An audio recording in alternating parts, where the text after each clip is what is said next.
The bunker smelled of cordite and burnt paper. Master Sergeant Elena Voss stood in the center of what used to be a command post, flames dancing in a steel drum beside her.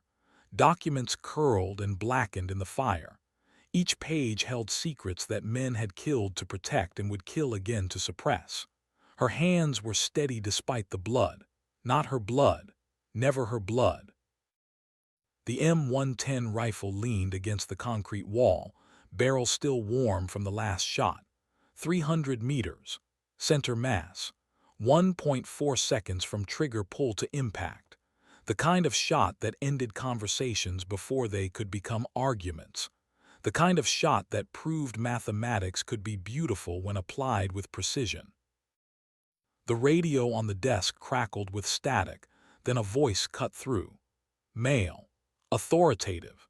Eastern Seaboard accent softened by years in briefing rooms where rank mattered more than geography.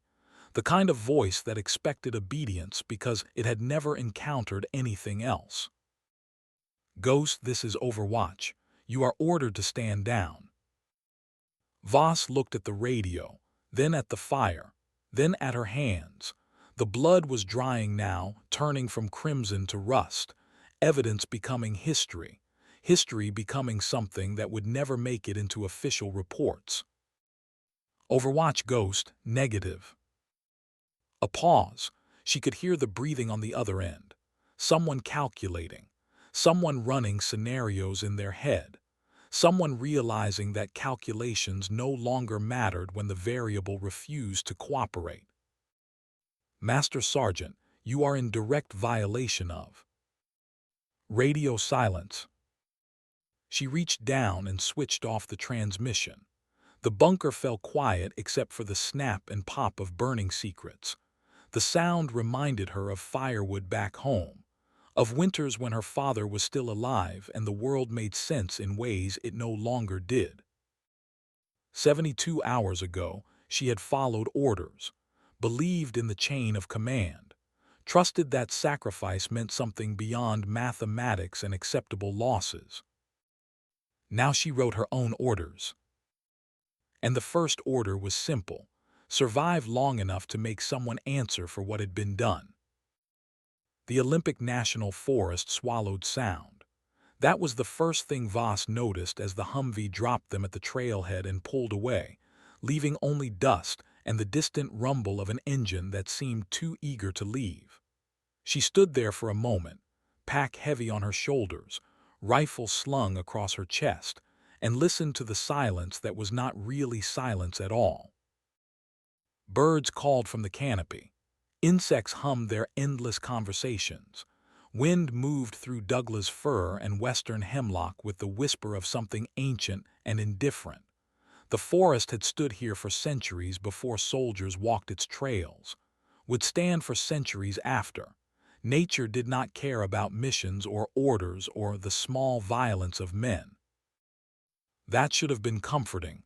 Instead, it felt like a warning. Corporal First Class Wade Pryor shouldered his pack and winced. 23 years old and already carrying the weight of every lecture his father had ever given him about what it meant to be a Marine. Except Pryor was Army now. His father was dead, and this was supposed to be a routine training patrol. The kid was trying to hide the pain in his ankle, old injury from basic training that had never quite healed right. The kind of thing that got worse under load. The kind of thing that could get you killed if you were too proud to admit weakness. Voss had read his file, knew about the father, Gunnery Sergeant Marcus Pryor, United States Marine Corps, killed in action in Helmand Province when Wade was 16. The kid had grown up on base housing, playing in the shadows of men who wore uniforms and carried rifles and made promises about honor and duty.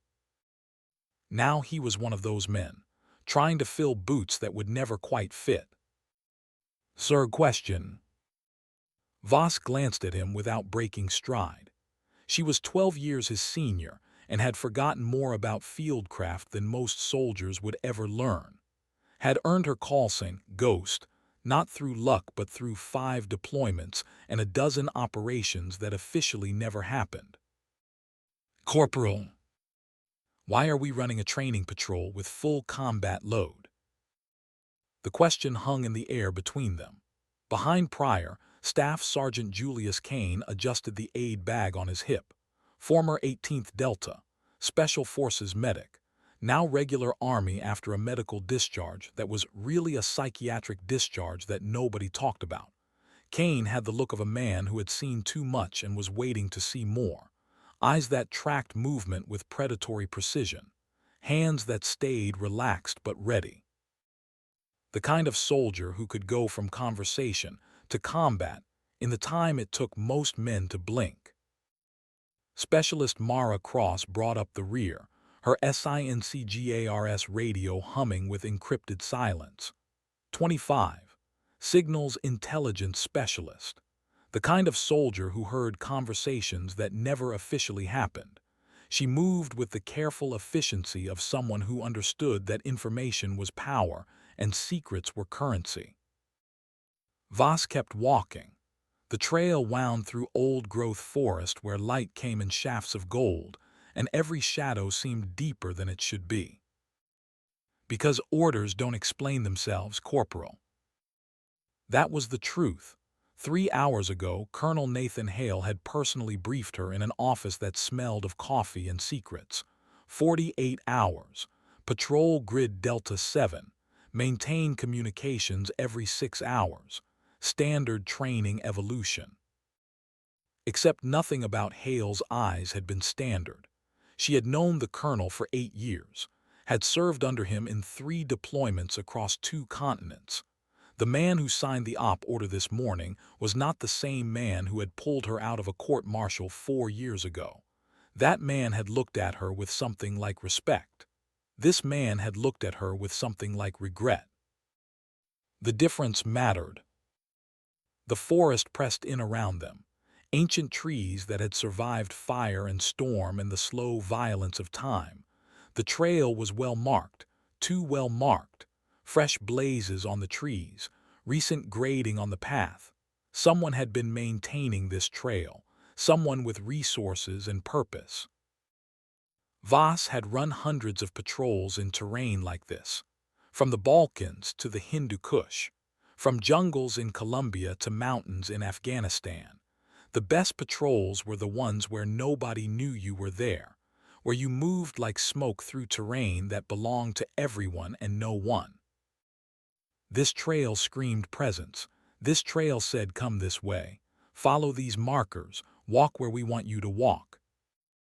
That bothered her. Pryor stepped forward and his boot caught something. A wire, thin, nearly invisible in the undergrowth that carpeted the forest floor. Monofilament, professional grade. The kind of wire that did not exist by accident. Voss had her rifle up before his foot finished its arc, muscle memory faster than conscious thought. Kane froze mid-stride, 1 foot in the air, body balanced like a dancer. Cross dropped to one knee, scanning their 6, her hand moving to her sidearm with the smooth precision of someone who had done the drills 1,000 times. The wire went taut, nothing happened. Pryor stared at his boot like it belonged to someone else, like he could not quite believe his own body had betrayed him with carelessness. Don't move, Voss said. Her voice was calm, the kind of calm that came from experience with moments exactly like this one, moments where everything could go wrong in the space between heartbeats. She approached slowly, rifle trained on the wire's anchor point, each step deliberate, each movement calculated. Combat was easy. Combat was simple. You saw the threat and you eliminated it. This was worse. This was the second before combat when everything was possible and nothing was certain. When Schrodinger's bomb was both live and inert until someone opened the box. The wire ran 10 feet to a tree, tied loosely around the trunk. No tension trigger, no explosive device. No secondary charge, just a wire tied to a tree with a square lashing knot that any Boy Scout could tie. Except this was not a Boy Scout knot. This was a military knot. The kind of knot you learned in combat engineering school. The kind of knot that held under stress and released cleanly when you wanted it to. "Dear tripwire," Kane said from behind her. His voice carried the flat affect of someone making clinical observations. Locals use them to track game movement, string them across trails, check them every few days to see where the animals are moving. Voss knelt and examined the knot. The wire was new, stainless steel, 20-pound test. You could buy it at any hardware store, but you would not use it for deer tracking. Too thin, too expensive. Deer trackers used mason line or orange flagging tape, something visible, something cheap. This wire was meant to be invisible, meant to catch something that was not a deer. She said nothing, cut the wire with her multi-tool, stood and looked at the forest around them, saw nothing but trees and shadow and the filtered light of afternoon. "Keep moving." They covered 2 more miles before the sun started its descent. The terrain shifted from flat to rolling. The trees thinned slightly, allowing undergrowth to thicken. Salal and Oregon grape created natural barriers that channeled movement, forced choices about routes and direction. Voss called a halt in a clearing that offered good visibility and multiple egress routes. Not that the op order specified egress routes. This was a training patrol. Nobody was supposed to need an escape plan, but Voss had stopped believing in supposed to somewhere between her second deployment and her third. She watched Pryor and Kane set up the patrol base with the efficiency of men who had done this before, even if Pryor's hands shook slightly when he thought no one was looking. The corporal was young but not stupid. He had felt the wire, had seen Voss's reaction, was starting to understand that something about this patrol was not right. Kane worked with the calm precision of a surgeon, every movement economical, every item placed exactly where it needed to be. Aid bag positioned for rapid access, rifle within arm's reach, water bottle clipped to his gear where muscle memory could find it in darkness. The man moved like someone who had learned that efficiency was survival and hesitation was death. Cross-assembled the radio antenna, her fingers moving through the setup with muscle memory. SINCGARS frequency hopping, secure digital voice, encrypted burst transmission, the kind of communication security that cost taxpayers millions and gave soldiers a false sense of safety. Voss opened her pack and removed the M110, semi-automatic sniper weapon system, 7.62 NA rounds, effective range 800 meters with the right conditions. She had made shots at 1200 when conditions were perfect and stakes were high enough. The rifle was not on the equipment list for a training patrol. She had signed it out anyway, had told the armorer it was for quals that were overdue, had watched him log it with the bored efficiency of someone who had seen 1,000 weapons come and go and did not care about one more. Now she was glad for that lie, glad for the weight of precision in her hands. She checked the scope 0, adjusted the elevation turret for 600 meters, verified the windage. The scope's reticle was crystal clear in the fading light, mill dots perfectly aligned, glass so clean it might as well not exist. Through the scope, the forest became a different world. Individual branches resolved into sharp focus. A bird 200 meters out perched on a branch, preening. A squirrel moving through the canopy with acrobatic grace. And there, at the edge of visibility, something that might have been movement or might have been shadow. She watched it for 30 seconds, saw nothing more, but the feeling remained, the sensation of being watched, the old hunter's instinct that said predator nearby even when you could not see it. Kane appeared beside her, quiet as smoke. The man moved like someone who had learned fieldcraft from people who did not leave footprints. Rangers, probably. Maybe Delta before that. His file was redacted in places, the kind of redactions that suggested stories nobody wanted told. Sergeant. Doc. They had stopped using formal titles years ago. Battlefield promotions and shared trauma had a way of making ranks feel ceremonial, necessary for the chain of command, but irrelevant for the bonds that mattered. Radio frequencies are pre-programmed. Voss lowered the rifle, looked at him. Meaning? Meaning Cross didn't set them. They were already locked in when we signed out the gear. Different channels than standard training nets, not our normal frequencies. Kane's voice was neutral, but his eyes were not. His eyes said this is wrong. His eyes said we should not be here. His eyes said I have seen this before and it did not end well. The forest had gone quiet. No birds, no insects, just the whisper of wind through 10,000 trees. The kind of quiet that came before storms or violence or the moment when prey realizes it has walked into an ambush. Noted. Kane nodded and moved back to his position.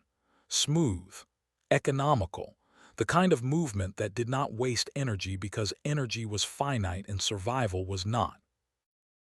Voss returned to the scope. Through the optic, the forest became a geometry problem. Angles, distances, clear fields of fire, dead space where movement could hide, kill zones where movement would die. That was when she saw the footprints. 20 meters east, partially hidden by undergrowth but visible to someone who knew what to look for. Fresh, maybe 6 hours old.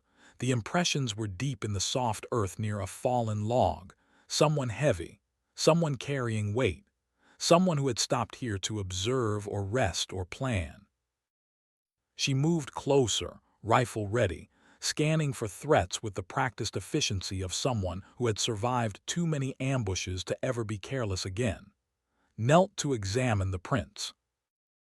Belleville 790 boots, standard issue for United States Army, size 10 or 11, heavy tread pattern designed for traction on multiple terrain types.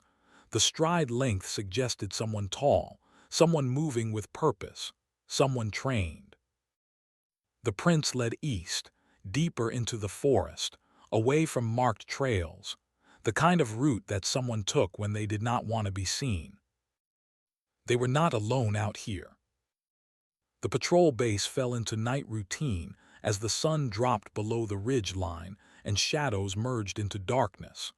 Pryor took first watch. Kane checked medical supplies that did not need checking, but gave his hands something to do besides shake. Cross monitored radio nets that transmitted nothing but static. Voss did not sleep. Sleep was a luxury for people who trusted their surroundings.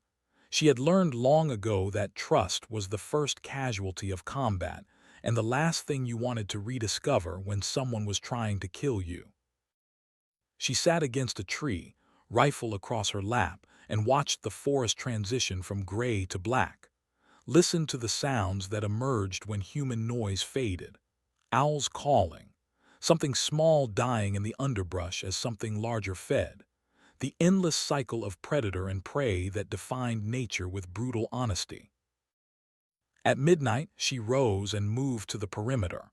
Pryor was on the northeast position, alert, scanning the darkness with PVS-14 night vision that turned the forest into shades of green.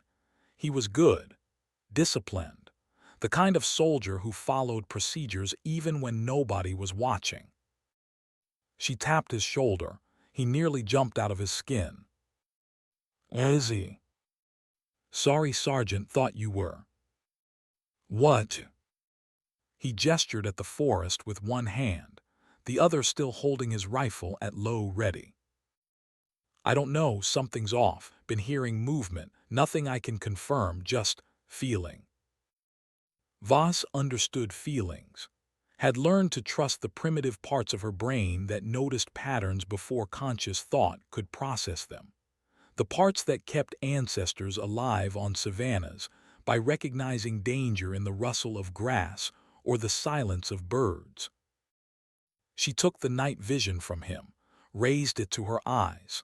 The world became visible again, green and grainy but visible, better than human eyes could manage. Not as good as what evolution had given nocturnal predators, but close enough. She scanned slowly, sector by sector, the way her father had taught her before he deployed to some desert on the far side of the world and came back in a box. Left to right, high to low, overlapping fields of view, building a picture from fragments. Movement 400 meters out. She froze, adjusted the focus ring with practiced precision. The image sharpened. A thermal signature, human, moving low and slow through the trees, not civilian movement. This was tactical, someone who knew how to use terrain, someone who understood that silhouettes killed and shadows saved, someone who had been taught by professionals. Voss handed back the night vision and moved to her pack, retrieved the M110 and the PVS-27 night vision scope, mounted it with the quick detach lever, returned to position. The rifle felt alive in her hands, extension of intent, tool of precision. Through the scope the world became sharp again, high-definition darkness. The thermal overlay showed heat signatures in false color, warm objects bright, cold objects dark, and there, moving through the gray scale spectrum, a human form. The figure was closer now, 350 meters, moving in a patrol pattern, stopping every 30 seconds to listen, using cover, checking sectors, the kind of movement that took years to learn and discipline to execute when adrenaline wanted you to hurry. Then the figure turned slightly and caught moonlight.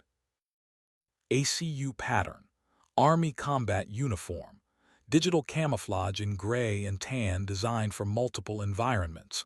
United States Army standard issue, the kind of uniform that millions of soldiers wore, the kind of uniform that should not be in this forest at this time on a patrol route that was supposed to be restricted to her team. Voss tracked the figure for another 30 seconds, watched as it raised a hand and gestured. Two more figures emerged from the tree line. Same uniform, same tactical movement, same professional discipline. American soldiers in a training area. Nothing unusual about that, except these soldiers were not on the training roster. She had seen the schedule. This was their grid, their patrol base, their 48 hours. And whoever these people were, they were moving like they were hunting.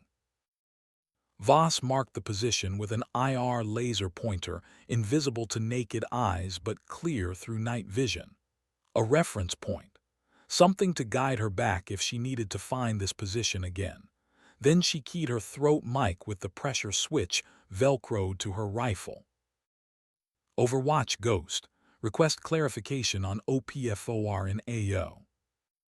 Static crackled in her earpiece. White noise, the sound of nothing where something should be.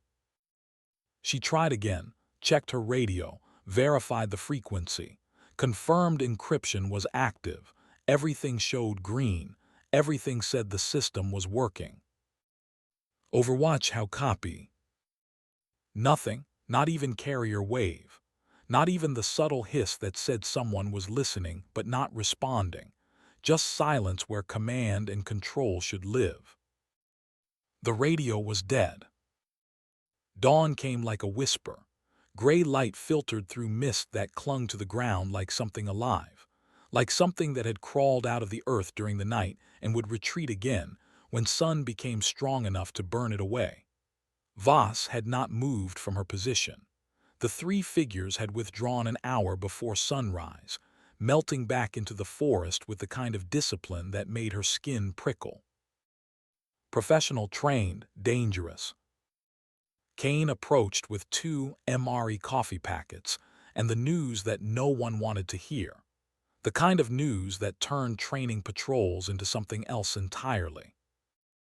Radio's completely dead. Voss took the coffee. It was lukewarm and tasted like cardboard mixed with disappointment, but it was caffeine, and caffeine was what stood between functional and barely conscious after a sleepless night. Cross is checking it now. Yeah, she's not happy. They walked back to the patrol base together. Morning mist swirled around their boots. Somewhere a bird called. Another answered. The forest waking up to another day of existence that did not care about soldiers or missions or communications failures. Cross had the radio disassembled on a poncho, components spread out like organs during an autopsy. Her face was pale. The kind of pale that came from discovering something you wished you had not discovered. Sergeant, talk to me. Cross held up a cable. The connector jack was loose.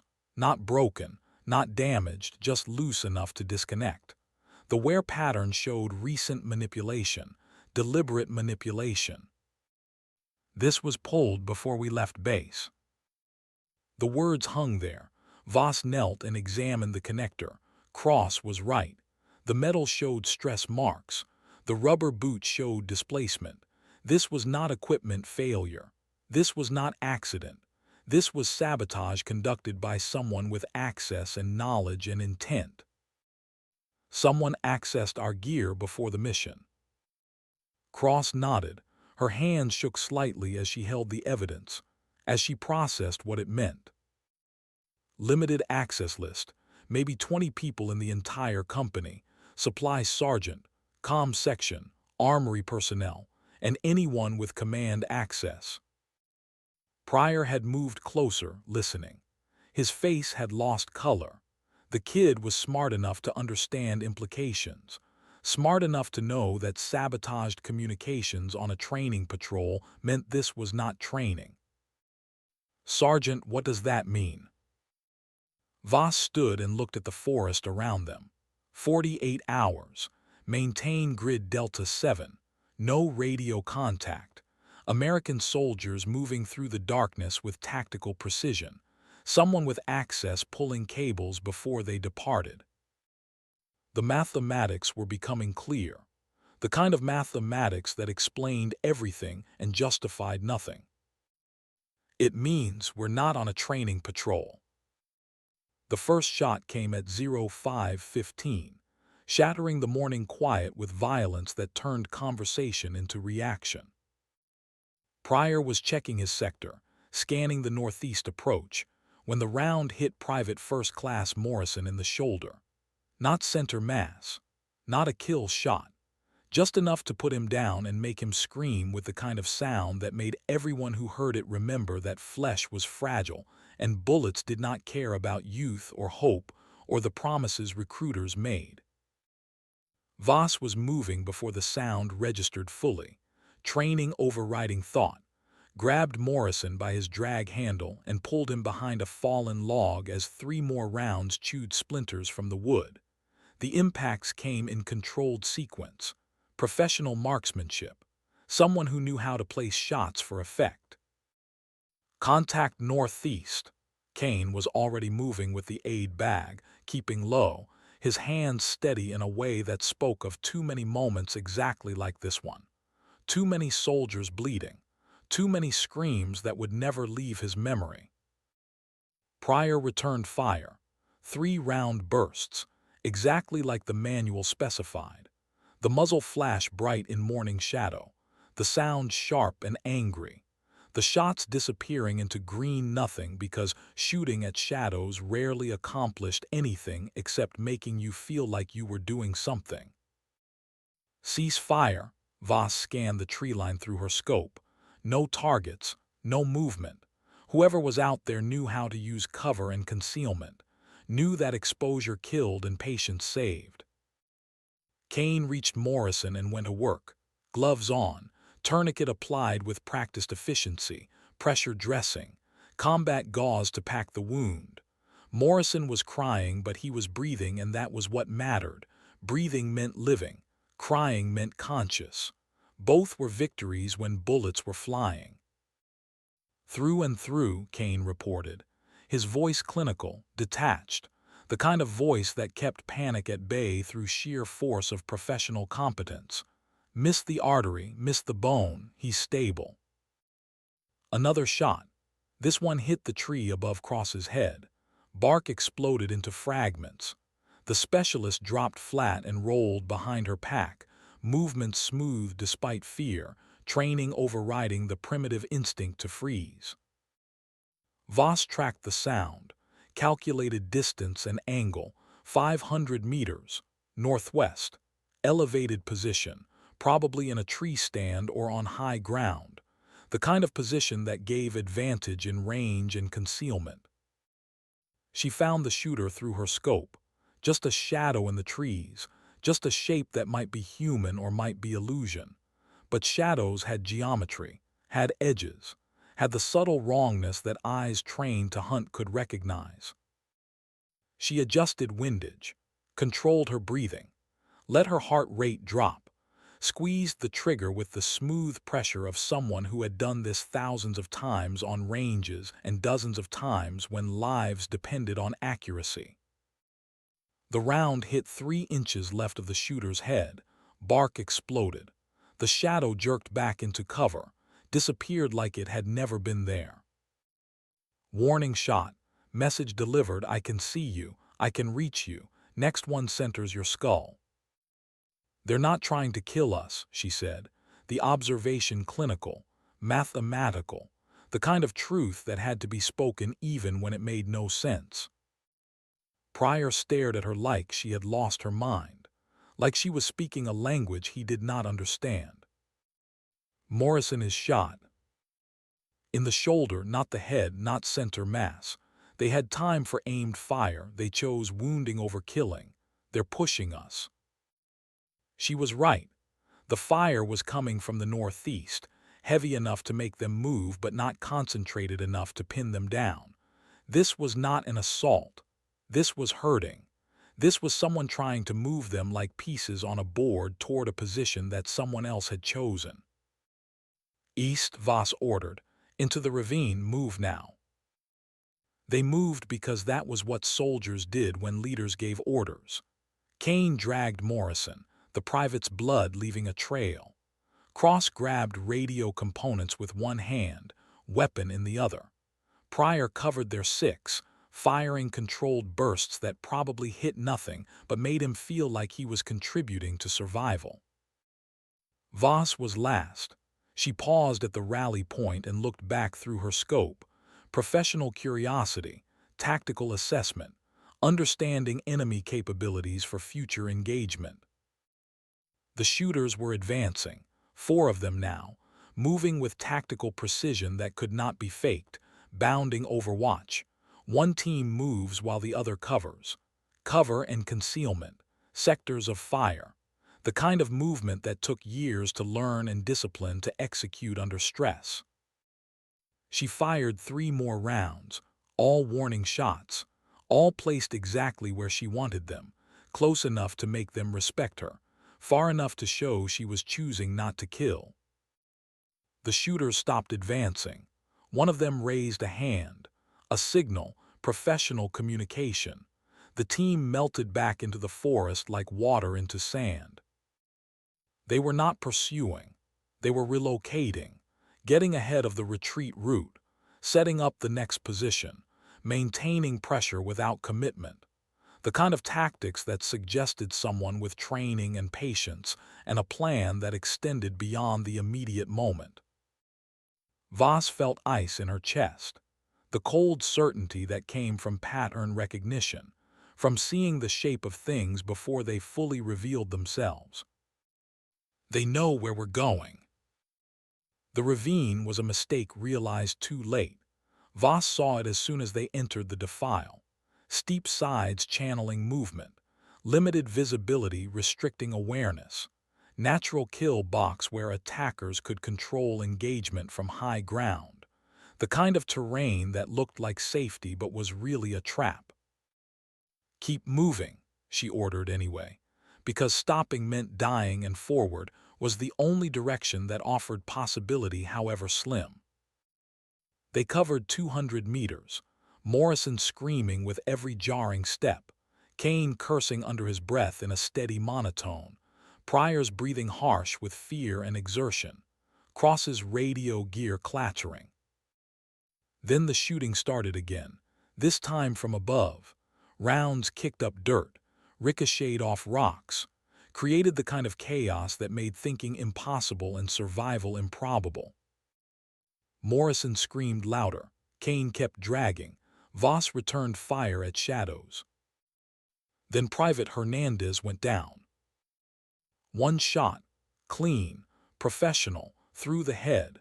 He was dead before his body registered the impact, before his brain could process the transition from living to not living, the kind of death that was mercy if you had to die but tragedy if you did not. Sniper, Pryor was panicking now, his voice rising to something close to a shriek. We're in a kill zone, we need to. Voss grabbed him by his gear, pulled him close enough to smell fear, sweat, and see pupils dilated with adrenaline. Corporal, shut your mouth and do your job. He stared at her, wild-eyed on the edge of breaking, but he shut his mouth, swallowed, nodded. Fear could be managed, panic could not. She had just chosen which one Pryor would feel. They kept moving, left Hernandez where he fell because the dead did not need saving, and the living needed every second and every hand.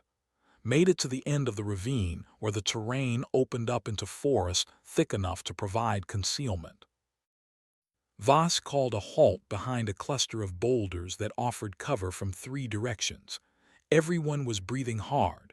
Morrison was unconscious now. Kane's hands were covered in blood that was not his own. Cross, get that radio working. I'm trying, Sergeant, but without the proper tools. Make it work. The words came out harsher than intended. Command voice.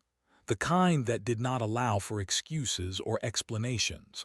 Cross flinched but nodded, turned back to the broken equipment with determination that bordered on desperation. Voss moved to the perimeter, scanned through her scope. Nothing. The shooters had broken contact.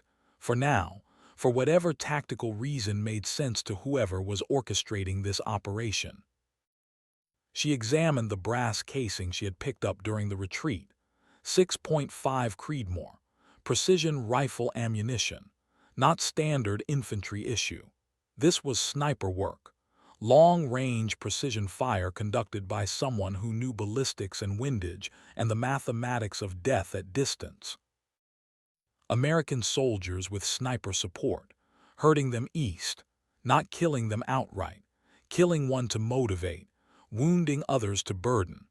The kind of tactics that suggested someone who understood psychological operations as well as kinetic ones. What the hell was happening? The old logging camp appeared like a ghost from another era. Structures collapsed by time and weather. Rusted equipment slowly being reclaimed by forest.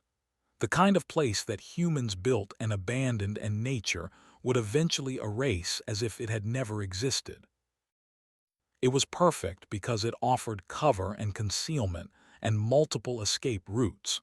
The kind of terrain that gave defenders advantage if they used it correctly. Voss led them inside the main building. Most of the roof was gone, but the walls provided concealment and blocked lines of sight.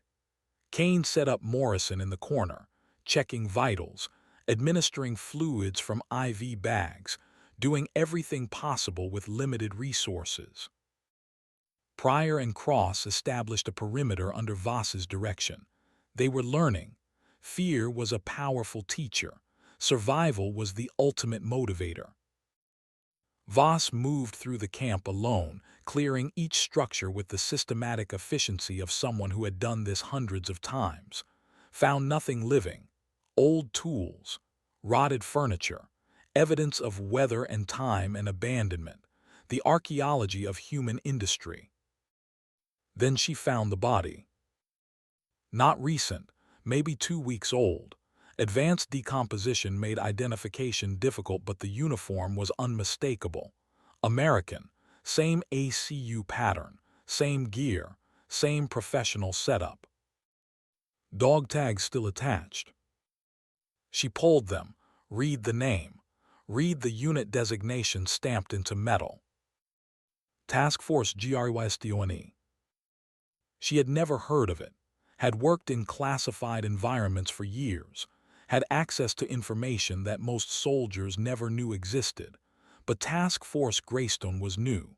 Special Access Program, probably. Black Operations. The kind of unit that did not officially exist and therefore could not officially die. Except this one had. Officially or not, someone from Greystone was dead in an abandoned logging camp in the Olympic National Forest. The question was why. Voss photographed the tags with her phone. No signal, but the image would keep. Evidence for later. She returned to the main building where Kane was finishing with Morrison. He'll live. Lost blood, but the tourniquet held. Wound is clean. Risk is infection, but I've got antibiotics. He needs real medical care, but he'll make it through the night. Good. She gathered them close, showed them the photo of the dog tags. Anyone recognize this unit designation? Head shakes all around. Even Cross, who spent her days monitoring classified networks and reading signal traffic that required security clearances above top secret, had no knowledge of Task Force Greystone. Whoever is hunting us is American military, special operations. They're pushing us east. They had opportunities to kill us and chose not to. Why? No one answered because no one knew. Because the mathematics did not make sense. Because soldiers were trained to close with and destroy the enemy, not herd them like livestock towards some unknown destination. Voss felt the weight of command settle on her shoulders like a physical thing. 4 soldiers looking to her for answers she did not have. Morrison unconscious and bleeding. Hernandez dead in a ravine. Radio destroyed. No support. No extraction. No understanding of what was happening or why.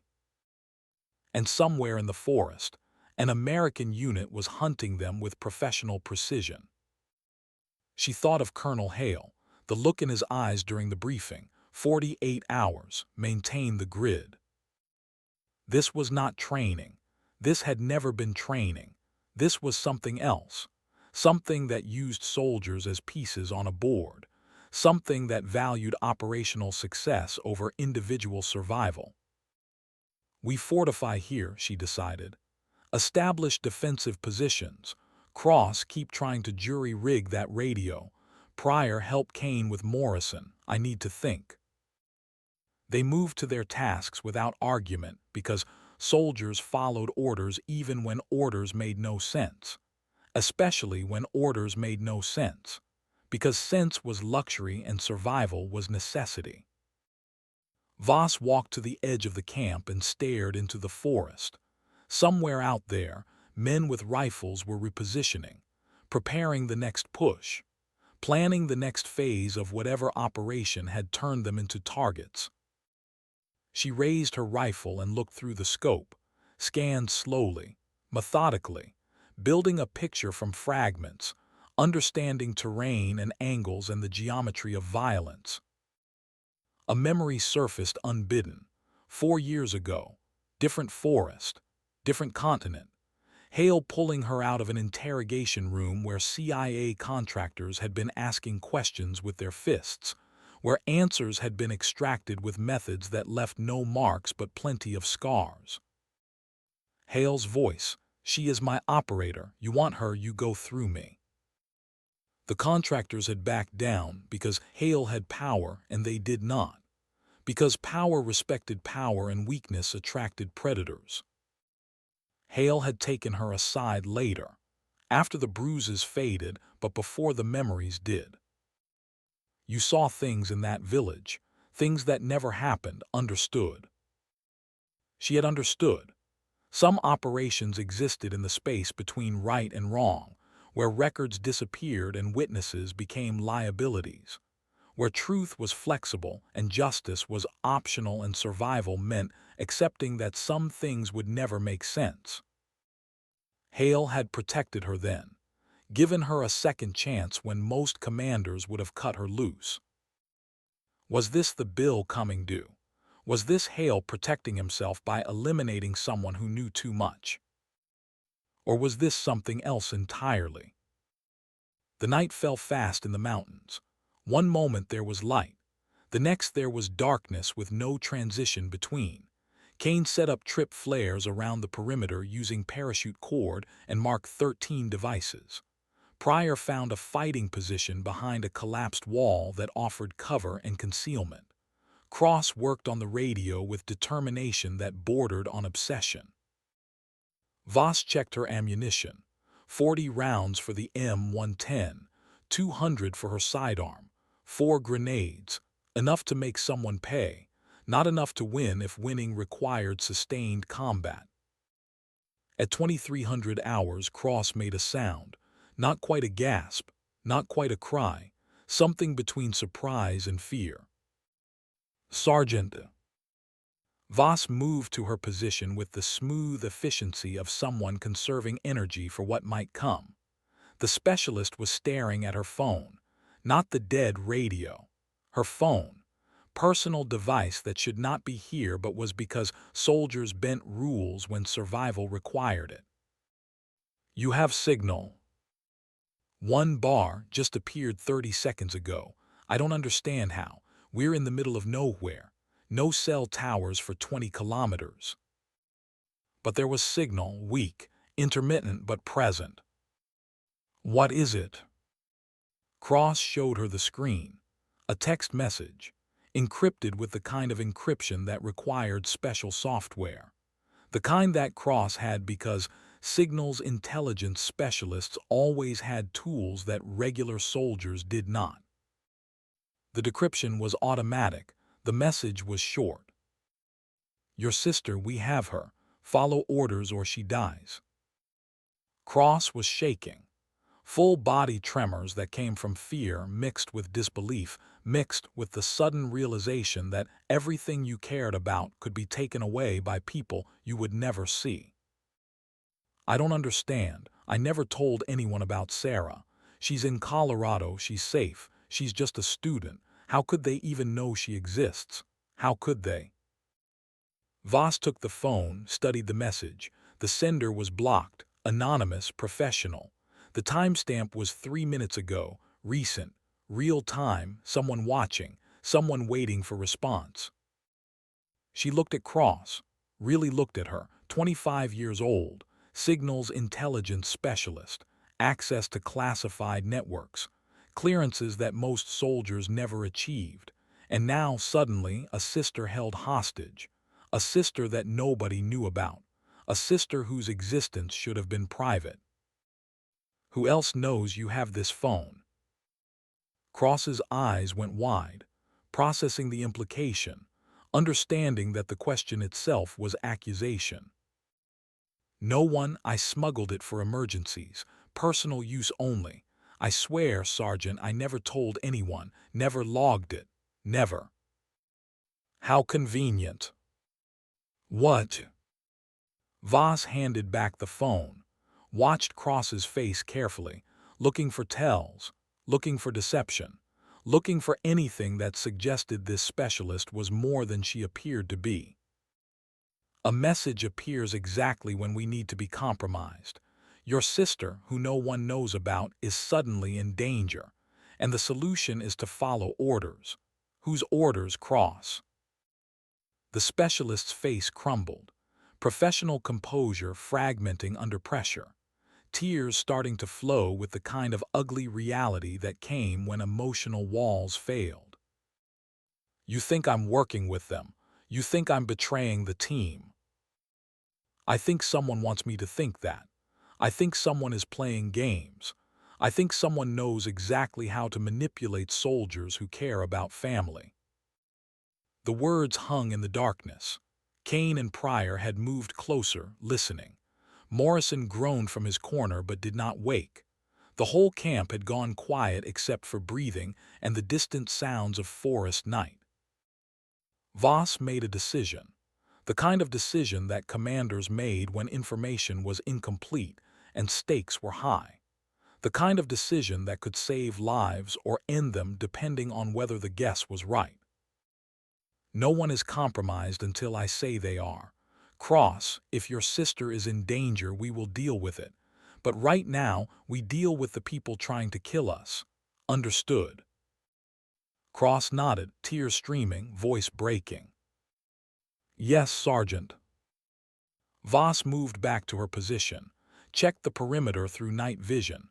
Nothing, just shadows and the whisper of wind through ruins, just the forest doing what forest did, existing, enduring, outlasting the brief violence of men. But somewhere out there, someone was watching, someone who knew about Cross's sister, someone who had access to their equipment, someone who had sent them into this forest with full combat load and no radio and expectations that could not be voiced but were understood nonetheless. 48 hours, maintain the grid. Voss thought about Hale, thought about the task force Greystone body, thought about American soldiers hunting American soldiers. And she thought about the one thing that made sense of all of it. They were bait, expendable assets, pieces sacrificed to achieve objectives that mattered more than individual lives. The question was, bait for what? Cross's phone buzzed again. She looked at Voss with eyes that asked permission. Voss nodded. The specialist checked the screen. Her face went white, the kind of white that comes from seeing something that confirms your worst fears. Sergeant. Voss moved fast, took the phone before Cross could drop it, read the message that had just appeared. Proof of life follows, stay on mission, they're watching. Below the text, a photo loaded slowly on the weak signal, each line of pixels appearing with agonizing patience, building an image from fragments. A woman, early 20s, bound to a chair with zip ties, tape over her mouth. Behind her, a concrete wall and a timestamp showing 20 minutes ago. Recent, real, undeniable. The woman's eyes were wide with terror, the kind of terror that could not be faked, that could not be acted, that came from genuine fear for survival. Cross made a sound like something breaking inside her, like the moment when structural integrity fails and collapse becomes inevitable. That's Sarah, that's my sister. Oh God, that's really her. Voss studied the photo with the clinical detachment of someone trained to assess intelligence products. Professional setup, controlled lighting, clear timestamp, the kind of photo that could be verified, that could be authenticated, that carried weight precisely because it looked real. But staged by whom, and for what purpose? She handed back the phone, looked at Cross, saw the young specialist struggling to process, struggling to function when everything personal was screaming for immediate action. Kane prior perimeter check, Cross with me. She led the specialist to the far corner of the building, out of earshot. The moonlight through the broken roof cast shadows that made everyone look like killers or victims depending on angle. Tell me about Sarah. Cross wiped her eyes with the back of her hand, struggling for control, losing, finding it again through sheer force of will. She's 22, student at University of Colorado Boulder, political science major. She doesn't know what I do. I never told her about the Army specifics. She thinks I work in IT support, generic tech job that lets me travel sometimes. When did you last speak to her? 2 days ago, before the mission. She was fine. She was studying for finals. She was talking about some guy she met. She was normal. She was safe. Voss processed this. 2 days ago, before the sabotaged radio, before the patrol, before whoever was orchestrating this had committed to the operation. Someone had done their homework, had researched, had prepared. Did you tell anyone else about this message? No, just you, just now. Keep it that way. Cross grabbed her arm, desperation overriding protocol, fear overriding rank. Sergeant, what if they kill her? What if we don't do what they want and they kill her because of me? Voss looked at the young woman, saw the fear, the desperation, the belief that this was real and immediate and demanded action regardless of cost. And maybe it was real. Maybe somewhere in Colorado, a student was bound to a chair, terrified, waiting to see if her sister would obey commands from ghosts. Or maybe it was the best psychological operation Voss had ever seen, the kind that used human weakness as leverage, that understood soldiers would sacrifice themselves for family, that calculated emotional response with the same precision that snipers calculated windage. They won't kill her, Voss said, the words calm, certain, based on analysis rather than hope. Because we're going to figure out who they are and what they want, and then we're going to make them regret every choice that led them here. It was a promise she had no authority to make, a promise that assumed capability she might not possess, but Cross needed to hear it, needed something to hold onto besides fear. The specialist nodded, steadied herself, walked back to her position with the mechanical movements of someone functioning through trauma. Voss remained in the corner, stared at the forest that surrounded them, thought about Task Force Greystone, about Hale's eyes, about American soldiers who did not exist hunting soldiers who did. About 48 hours in a grid square that felt more like a cage with every passing minute. And about a message that had appeared exactly when it needed to, offering fear as currency and obedience as price. Someone was playing a game with rules she did not know and stakes she could not calculate, a game that used soldiers like pieces on a board, like variables in an equation, like mathematics instead of people. But she had learned one thing in 12 years of service, across 3 deployments and a dozen operations that never made it into official records. When someone tries to control you through fear, you stop being afraid. You become the thing they should fear instead. Voss checked her rifle, loaded a fresh magazine, chambered a round with the smooth mechanical action that ended in certainty, ready, waiting, prepared. 46 hours remaining. She smiled in the darkness. It was not a kind smile, not the smile of someone who forgave or forgot or accepted. It was the smile of someone who had just decided that being bait was optional, that being expendable was negotiable, that mathematics could not account for the human variable when the variable decided to stop cooperating. Let them come. Let them try. Let them learn what happened when prey decided to become predator. The forest watched. The night waited. And somewhere in the darkness, someone was about to discover that ghost was not just a call sign. It was a promise. Dawn came with mist and the taste of copper. Voss had not slept. Sleep was a luxury for people who trusted their surroundings. She had learned long ago that trust was the first casualty of combat. Morrison was still unconscious in the corner. Kane checked his vitals every 30 minutes with the mechanical precision of a man who had watched too many soldiers die from preventable causes. The tourniquet held. The bleeding had stopped. He would live if infection did not set in, if they got him to a hospital, if any of this made sense. Cross sat against the wall, phone in her hands, staring at the photo of her sister like it might change if she looked long enough. Pryor was on watch, scanning the forest with eyes that had seen one man die and expected to see more. Voss moved to Cross's position, knelt beside her, kept her voice low. How long since the last message? Cross checked the timestamp. 4 hours, nothing since the photo. Good. The specialist looked at her.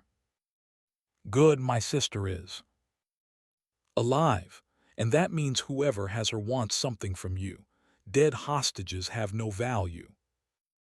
It was cold comfort, the kind of logic that saved lives in the field but destroyed them at home. Voss had made peace with that contradiction years ago. Some people were built to carry that weight. Cross was learning whether she was one of them. What do they want? That was the question. Voss stood and looked at the forest. Gray light filtered through trees that had stood for centuries and would stand for centuries more, indifferent to the small violence of men. They want us predictable, scared, making decisions based on emotion instead of tactics. Isn't that what you'd do for someone you loved? Voss thought about that, thought about her father, about the day the chaplain came to their door and her mother stopped breathing for just a moment, the kind of moment that stretches into forever, about the flag they handed her at the funeral, folded into a triangle that represented nothing and everything. I'd burn the world down, she said, but I'd do it smart. She walked to the center of the building, gathered them close. Morrison was still out, but the other three assembled with the wary attention of soldiers who had learned that every briefing might be their last. We fortify, full defensive perimeter. Claymores, tripwires, kill zones. We make this place a fortress. Pryor spoke up, his voice steadier than yesterday. Sergeant, shouldn't we be moving? They know where we are. They've always known where we are, Corporal. They're hurting us, so we stop running. She pulled out a map, spread it on the ground, marked their position. This logging camp has 3 approaches: north, east, south. West is a cliff face. We control the approaches, we control the engagement. Kane pointed to the eastern approach. Thickest vegetation, best concealment for attackers. Which is why we put our primary kill zone there. Claymores at 50 meters, backup at 25. Tripwires with Mark 13 flares for early warning. Pryor, you're on the north approach. Light coverage, mostly observation. Kane, south, same setup. I'll take east with Cross. She looked at each of them. They want to push us. We push back, understood. Horror, Kane said quietly. Old habits from a different uniform. They went to work. Voss had carried 4 M18A1 Claymore mines, standard load for extended patrol, 700 steel balls per mine, 50-meter kill radius, the kind of weapon that turned terrain into a meat grinder. She set the first mine 30 meters out on the eastern approach, positioned it at knee height, ran the wire back to a firing position behind a fallen log. The mine's concave face aimed down the natural corridor where attackers would move.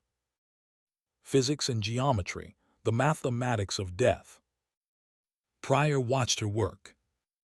How do you know they'll come from there? I don't, but if they do, they'll regret it. She set the second mine 20 meters closer.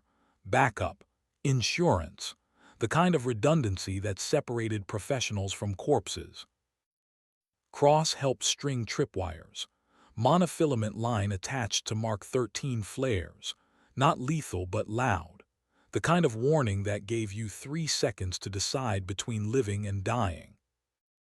Lower, Voss instructed, ankle height, people look ahead, not down. Cross adjusted the wire. Her hands were steady despite everything. Training overriding emotion, muscle memory saving what conscious thought could not.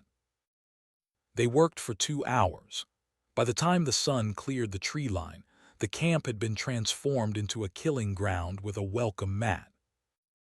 Voss walked the perimeter one final time, checked fields of fire, confirmed sight lines, made sure every position had hard cover and a fallback route.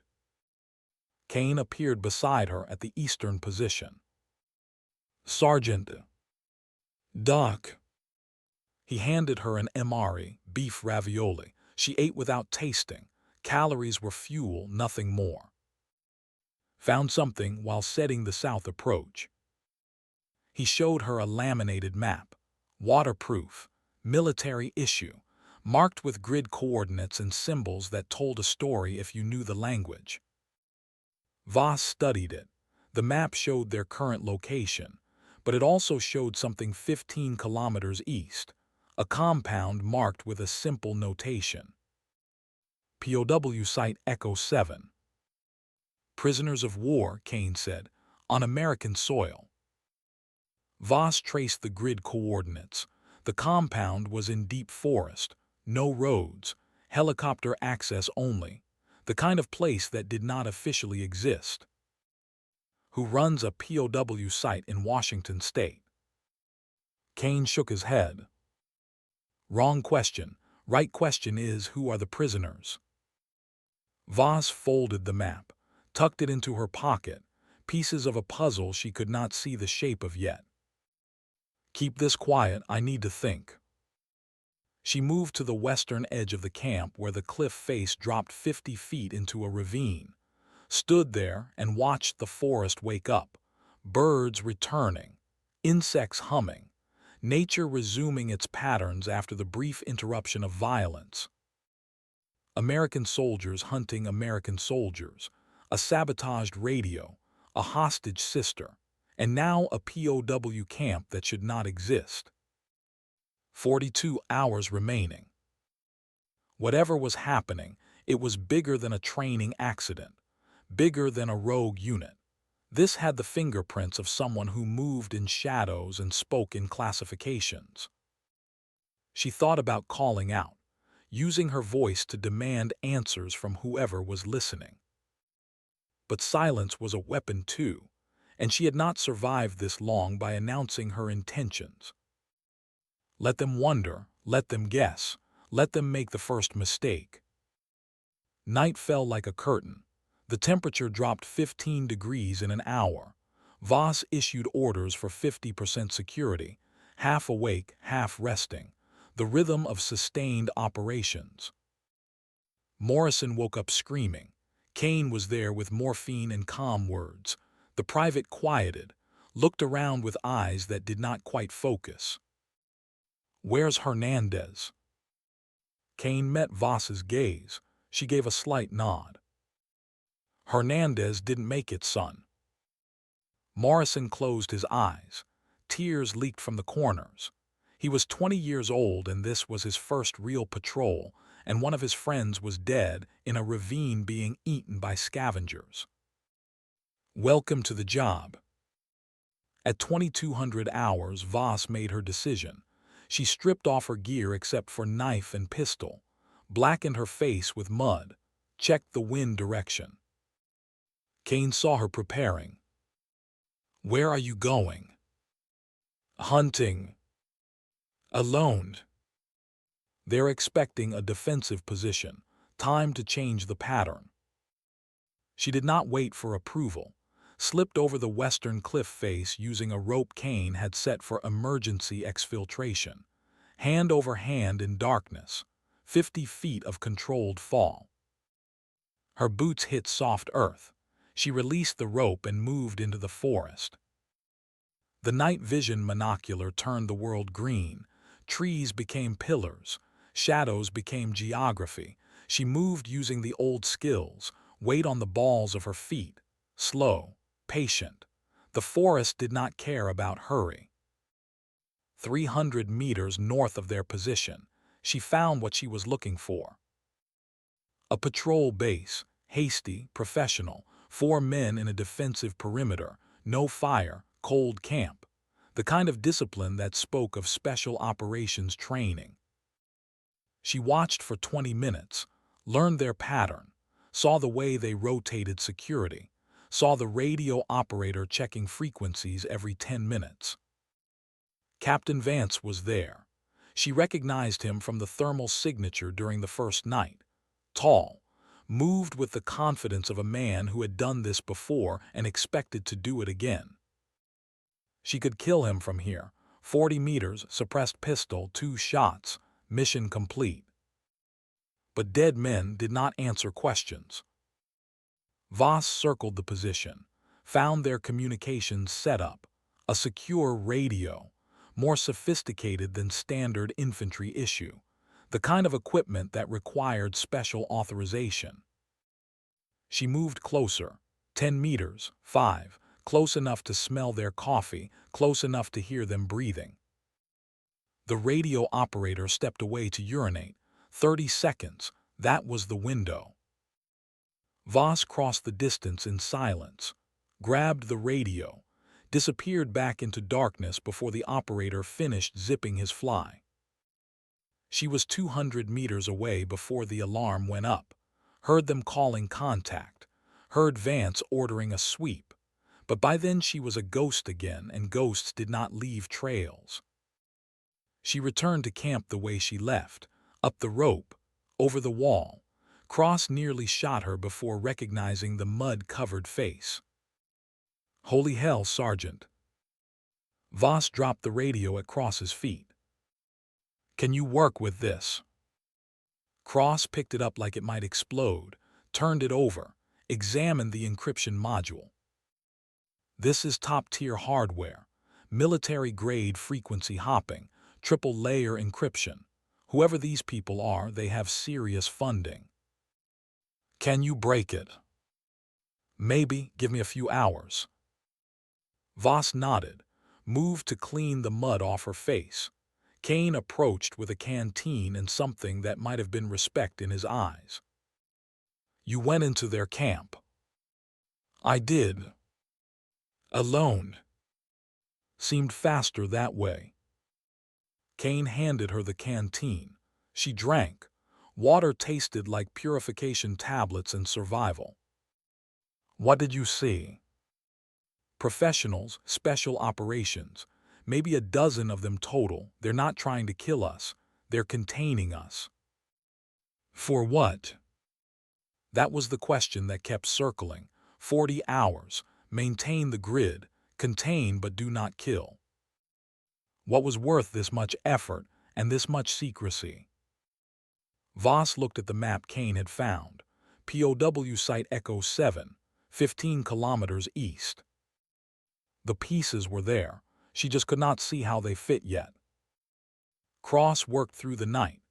Voss watched her fingers fly across the radio controls, adjusting frequencies, running diagnostics, the kind of technical wizardry that made signals intelligence specialists valuable and dangerous in equal measure. At 0300, Cross made a sound. Got something. Voss was there in 2 steps. Talk. They're using a protocol called Nightfall. I've seen it before, but only in classified traffic summaries. Special access program level, above top secret. Can you decrypt it? Already did. You're not going to like it.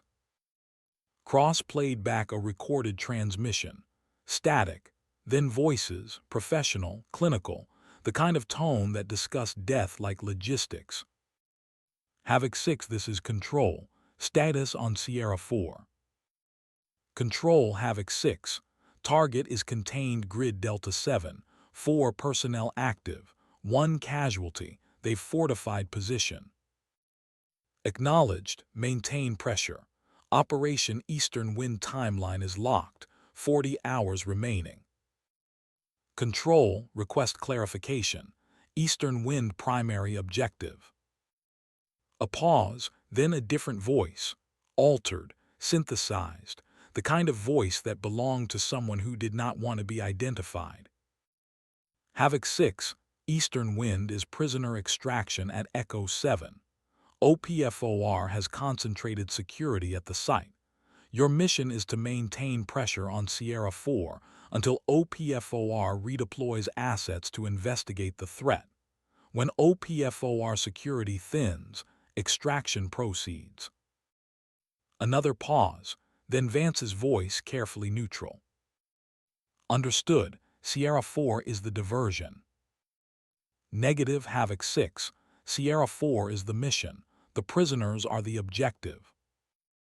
The transmission ended. Silence in the logging camp, the kind of silence that preceded understanding. Kane spoke first. "We're bait." Cross looked sick. "They sent us out here to draw enemy forces away from a prisoner camp so they could mount a rescue." Pryor was standing now, his hands clenched. "Who's at Echo 7? Who are these prisoners?" Voss played the transmission again, listened to the words, listened to what was not said. OPFOR, opposing force, military term for enemy during training. But this isn't training. Someone is holding American prisoners on American soil, someone with enough resources to require a tactical deception to extract them. CIA, Kane suggested. Or something worse. Voss stood and walked to the map, marked Echo 7 with her finger, marked their position, drew an invisible line between them. Whoever is at Echo 7 has security, professional security. Greystone was probably running containment. When they found out about a rescue attempt, they reinforced, made the site harder to crack. So someone needed a diversion, something loud enough to make them redeploy forces. "Us," Pryor said. "Us."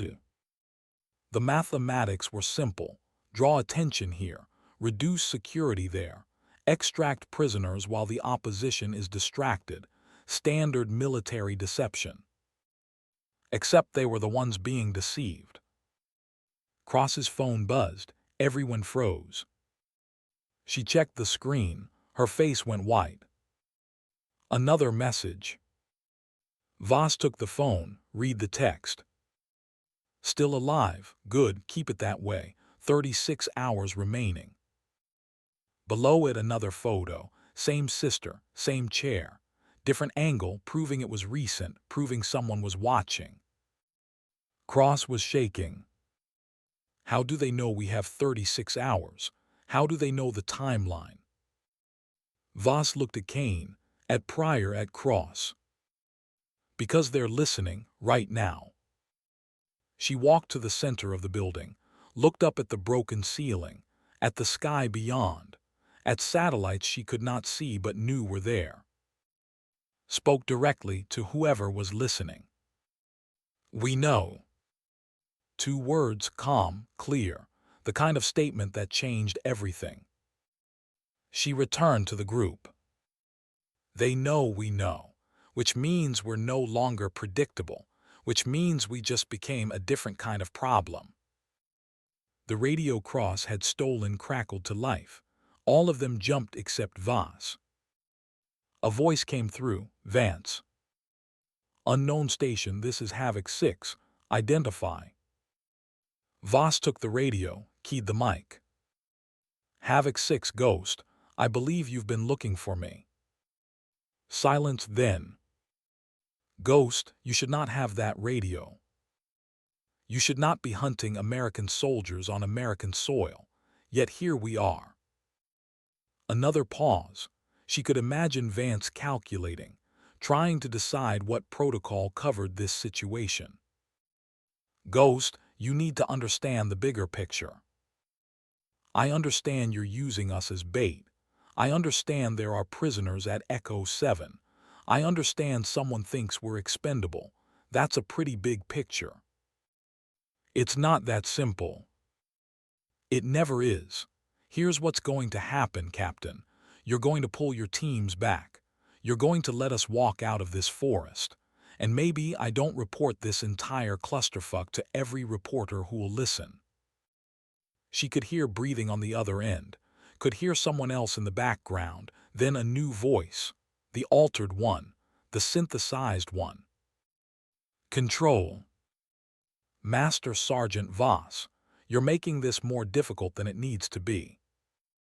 I have a gift for that. The prisoners at Echo 7 are CIA assets, foreign intelligence officers who defected with information that could destabilize multiple operations. They're being held by a rogue element within the agency. Elements we need alive and extracted. Your team was selected because you're expendable. That's not cruelty. It's mathematics. Voss felt ice in her chest. Who authorized this operation?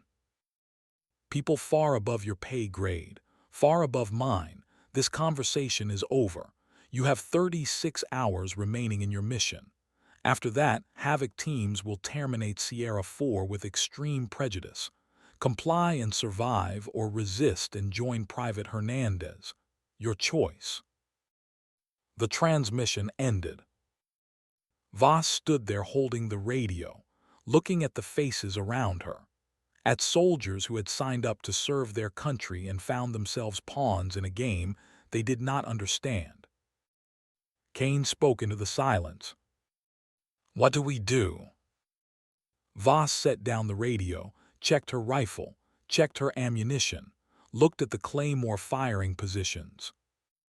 We survive 36 hours, then we burn down whoever did this.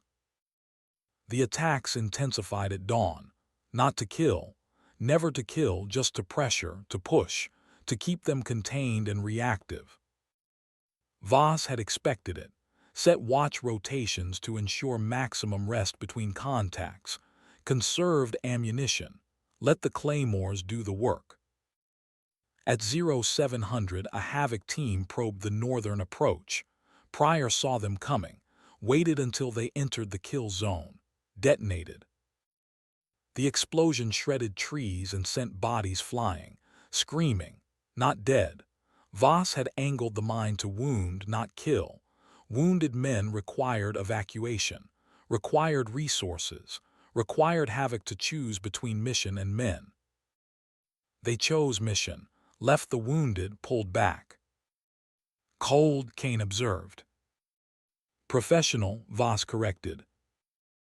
At noon, another probe. Eastern approach. Voss waited behind her firing position, watched through her scope as 6 Havoc operators moved through the forest with textbook tactical precision. She let them get close, 50 meters, 40, 30. Keyed the Claymore. The mine erupted in a cone of steel. 3 operators went down, the others scattered, dragging casualties. Return fire chewed through wood but hit nothing. Voss had already displaced to her secondary position. Watched them retreat through her scope, considered taking the shot, decided against it. Not yet. The afternoon brought heat and flies and the smell of blood. Morrison was feverish. Kane administered antibiotics from the aid bag, but field medicine had limits. The private needed a hospital, needed clean sheets and IV fluids and doctors who had not seen too much. He would not get them, not for 34 more hours. Cross was working on something at her station. Voss approached. What are you doing? The specialist did not look up. Signal intelligence. I pulled all the transmissions from the last 24 hours, mapped the transmission points, cross-referenced with known military installations in the region. She showed Voss a crude map on her laptop.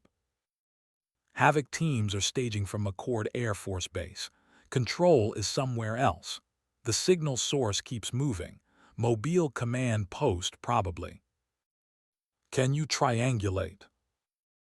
Working on it, but Sergeant, there's something else. Cross pulled up another file. Audio analysis. Waveforms and frequency spectrums that looked like abstract art. Control's voice is synthesized, but the synthesis is imperfect.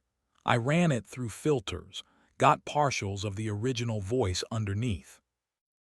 She played it, the synthesized voice, then a filtered version, still distorted but recognizably human.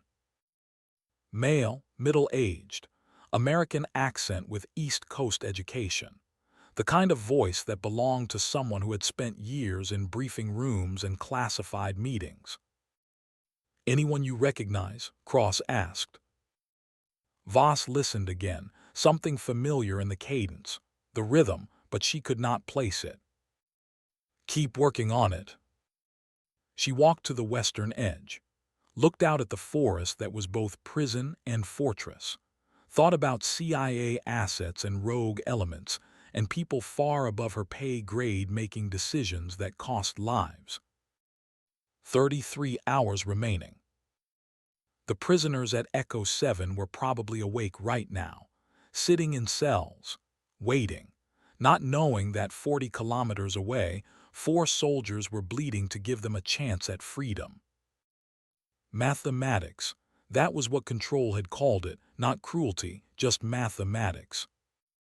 Voss had spent 12 years learning that math, had memorized the equations of sacrifice and acceptable loss, had signed documents acknowledging that her life belonged to something larger than herself. But she had also learned that mathematicians could be wrong, that equations had variables they did not account for, that sometimes the acceptable loss decided to stop being acceptable. Kane found her at sunset.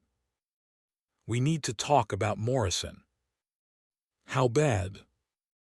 "Infection is setting in. The antibiotics are slowing it but not stopping it.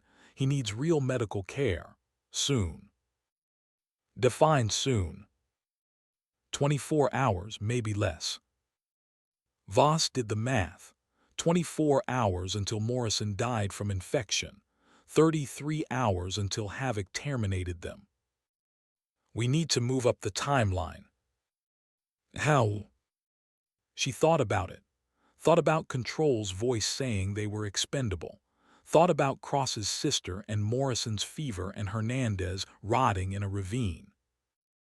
Thought about 12 years of following orders and trusting the chain of command and believing that sacrifice meant something. "We die." Kane stared at her. "Come again." "We fake our deaths, stage the scene, make them think we're eliminated so they call off Havoc. Then we have time to move, time to get Morrison help, time to figure out who Control is and make them answer for this. They'll verify bodies, dog tags. So we give them bodies." Kane's expression shifted, understanding dawning. "There are 2 dead Havoc operators in the North Kill Zone. Approximately our age, approximately our build, burned beyond recognition. Who's to say they're not us?" "That's dark, Sergeant." "So is using soldiers as bait and planning to kill them afterward." Kane nodded slowly.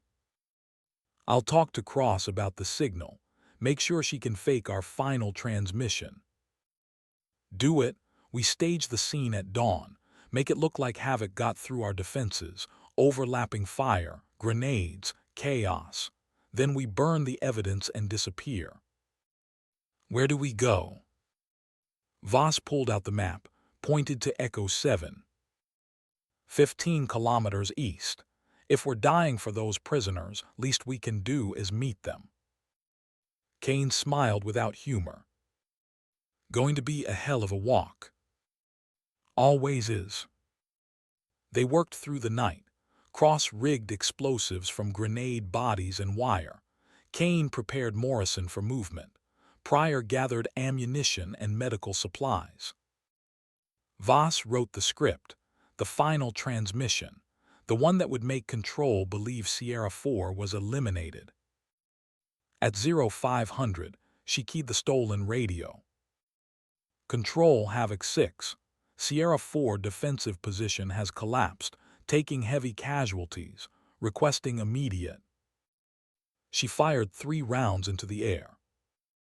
"Contact, they're inside the perimeter. We're." More shots. Cross detonated an explosive, the sound of grenades and chaos. Then silence. Voss keyed the mic one final time, her voice weak, defeated. "Control, this is Sierra 4 actual. We're done. They got us." A wet cough, the sound of someone drowning in their own blood. Tell Colonel Hale, we tried." The transmission cut off. They waited, counted heartbeats, waited for Control to respond. The radio crackled. Havoc 6 control, confirm Sierra 4 status. Vance's voice, professional, clinical. Control Havoc 6. Sierra 4 is KIA, confirmed by thermal imaging. 4 bodies, defensive position overrun. Acknowledged, Havoc Team's RTB. Operation Eastern Wind proceeds as scheduled. Well done. The transmission ended. Cross looked at Voss.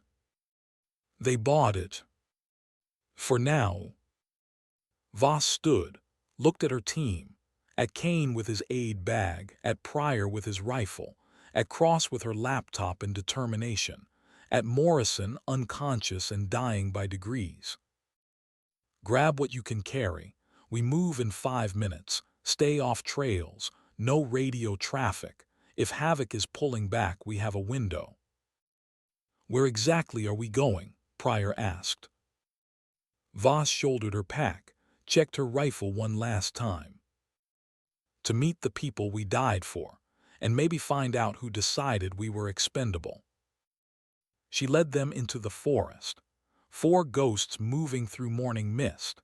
4 soldiers who had died according to official records and now existed in the space between alive and avenged. Behind them the logging camp burned, smoke rising into gray sky, evidence turning to ash, the kind of fire that erased questions and created new ones. 30 hours remaining until Operation Eastern Wind. 30 hours until prisoners were extracted. 30 hours until someone discovered that Sierra 4 was still very much alive. Voss smiled in the darkness of the trees. Let them discover it. Let them panic. Let them realize that mathematics could not account for the human variable. The variable that refused to be acceptable loss. The variable that kept walking when it should have died. The variable named Ghost. The forest at dawn was a cathedral of mist and silence. Voss led them east through terrain that tested every lesson she had ever learned about movement under pressure. 15 kilometers. Might as well have been 100. Morrison was dying. Kane carried him in a fireman's hold, rotating with Pryor every 30 minutes. The private's breathing was shallow. His skin had taken on the gray pallor that preceded system failure, infection spreading through his bloodstream like poison. They had maybe 12 hours, probably less. Cross moved beside Voss, laptop secured in her pack, mind working on problems that had no good solutions. Sergeant, I've been thinking about the timeline. Talk. Operation Eastern Wind extracts the POWs in 30 hours. We're moving toward Echo 7, but if the extraction succeeds, the site will be empty by the time we arrive. What's the play? Voss had been thinking about that since they left the burning logging camp. The mathematics were simple. They were dead according to official records. Morrison needed medical care that only existed in the world of the living. And somewhere, someone named Control had orchestrated all of this with the casual efficiency of a man who had done it before. We find Control. We make him answer for Hernandez, for Morrison, for turning American soldiers into bait. And if he's too connected, too protected. Voss thought about her father, about the flag they handed her at his funeral, about the promise she made standing in that cemetery that she would serve with honor, that she would be worthy of the sacrifice. Then we make him uncomfortable enough that he wishes he wasn't. They moved in silence after that, the kind of silence that came from exhaustion and purpose in equal measure. Pryor stumbled twice. Kane's breathing grew labored. Cross's laptop dug into her shoulders with every step. But they kept moving, because stopping meant dying, and they had already died once this week. At hour 6 they found a stream, clear water running over smooth stones. They filled canteens. Kane checked Morrison's vitals. His expression said everything. We need a hospital soon. Noted. Voss moved upstream, found a spot where she could see the forest without being seen, sat on a fallen log and let herself feel the weight of command. 4 soldiers, her responsibility. Hernandez was dead because she had led them into a kill zone. Morrison was dying because she had not moved fast enough. Pryor and Cross were targets because she had not seen the trap until they were inside it. The calculus of leadership. Every decision a potential death sentence, every choice measured in lives. She thought about Colonel Hale, about the briefing 48 hours ago that felt like 48 years, the look in his eyes, the careful phrasing, maintain the grid, no casualties. No casualties. A memory surfaced, sharp and clear as broken glass. 4 years ago, different forest, different country, Operation Mongoose, though the name did not officially exist. Voss had been a sergeant then, young, hungry to prove herself. Hale had been a lieutenant colonel running a classified operation that involved things she was not cleared to know about. The mission went wrong. People died. Not enemy combatants, civilians. The kind of deaths that created international incidents if anyone found out. Hale had gathered the survivors, 8 soldiers who had seen too much. This mission never happened. These people never died. We were never here, understood. 7 soldiers had nodded. Voss had stared at the bodies, at the children among them. Sergeant Voss understood. She had not answered, could not answer, because understanding required accepting, and accepting required forgetting, and forgetting meant those deaths had no meaning. 2 days later, CIA contractors came for her. Questions in small rooms, pressure that left no marks, the kind of interrogation that made you wish for simple violence. Hale had stopped it, pulled rank, threatened exposure, saved her. Later, in a safe house that smelled of mildew and betrayal, he had looked at her with eyes that carried their own weight. You're alive because I went to bat for you, but there's a price. You're my operator now. Mine, when I call, you come. When I say jump, you ask how high. Clear. She had understood then, had become property, an asset, the kind of soldier who existed in the space between official and deniable. 4 years of following orders. 4 years of missions that never happened. 4 years of trusting Hale because he had saved her when no one else would. And now this, sent into a forest with sabotaged equipment, used as bait, marked for elimination. Had Hale known, had he sent her here to die? Or had he sent her here because she was the one person who could survive? Cross appeared beside her. Sergeant, you need to see this. Voss followed her back to the team. Cross had her laptop open, running on battery power that would not last much longer. I've been digging into classified databases, looking for any mention of Operation Mongoose. Found something interesting. She pulled up a document, after action report, classified above top secret, dated 4 years ago. The report detailed a mission that went catastrophically wrong. 8 soldiers killed in action, bodies unrecoverable due to hostile territory, next of kin notified, matter closed. Voss read the casualty list. Her name was on it. Staff Sergeant Elena Voss, killed in action, body unrecoverable. According to official records, Cross said quietly, you died 4 years ago. The words hung there. Voss stared at her own death certificate, at the bureaucratic language that erased existence with clinical precision. Who filed this report? Cross scrolled down. The signature at the bottom was clear. Lieutenant Colonel Nathan Hale. Kane had been reading over her shoulder. His voice was flat. He reported you dead, then kept using you for operations. You've been a ghost for 4 years, officially deceased, unofficially operational. Pryor looked sick. Why, what's the benefit? Voss understood, the pieces falling into place with the weight of inevitability. Plausible deniability. If I die on a mission, it's no loss. I'm already dead. If I succeed, he gets the credit. If I talk, who believes a dead woman? Cross pulled up another file. There's more. I tracked Control's signal source, ran voice analysis on the filtered samples, cross-referenced with personnel files. She showed them a photograph.